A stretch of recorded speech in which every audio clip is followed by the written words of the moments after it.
இயற்கை வழி விவசாயம். இயற்கை வழி விவசாயம், இயற்கையோட இணைந்த ஒரு விவசாயத்தை பண்றது இயற்கை வழி விவசாயம். ஒவ்வொரு விவசாயம் புரிஞ்சு கொள்றது ரெண்டே பாயிண்ட். ஒன்று பார்க்காத பயிர் பாழ், இன்னொன்று விதைக்கிற இடத்துல நடக்காது, நடக்கிற இடத்துல விதைக்காது.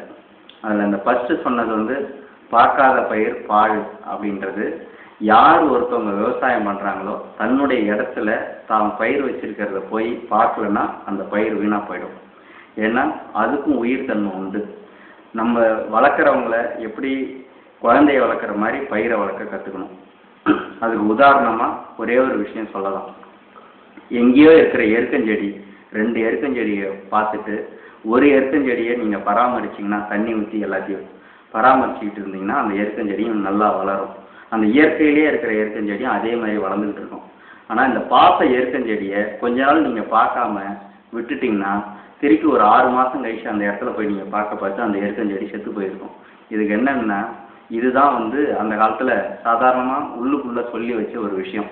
எந்த ஒரு பொருளையும் நம்ம கண்ட்ரோலுக்கு எடுத்துக்கிட்டோம், நம்ம அந்த உயிர்த்தன்மையை நம்ம பார்க்குறோம் அப்படின்னா அந்த உயிர்த்தன்மையை நம்ம பார்த்துக்கிட்டே இருந்து அது பராமரிச்சுக்கிட்டே இருக்கணும். இல்லைனாக்கா அந்த பயிர் பாழாயிடும் அப்படின்னு உள்ளடக்கி சொன்ன ஒரு இது. அதே மாதிரி 2வது சொன்னது நடக்கிற இடத்துல விதைக்காத, விதைக்கிற இடத்துல நடக்காத.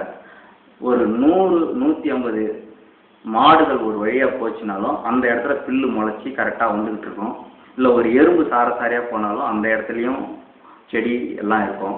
ஆனால் மனுஷன் மட்டும் ஒரு 10 பேர் ஒன்றா நடந்து போனாங்கன்னா அந்த இடம் கட்டாந்தரை ஆகிடும். அந்த இடத்துல புல்லு முளைக்கிறதுக்கே தயங்குது.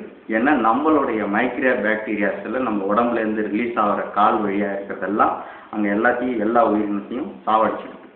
இப்போ அதுலேருந்து என்ன தெரியுது அப்படின்னா, ஒரு விவசாயம் தான் எந்த இடத்துல நடக்கிறோமோ அந்த இடத்துல எந்த பயிரையும் எந்த விதையும் போடக்கூடாது, விதை போட்ட இடத்துல நடக்கக்கூடாது. இது ரெண்டையும் விவசாயம் முக்கியமாக கடைப்பிடிக்கணும். அடுத்தது தான் விவசாயத்தினுடைய வேற ஒரு ஸ்டெப்பு வைக்கிறோம். இது ரெண்டும் முதல் நிலை. அடுத்த நிலை இதை சார்ந்து நிறைய போக வேண்டிய விஷயங்கள் நிறைய.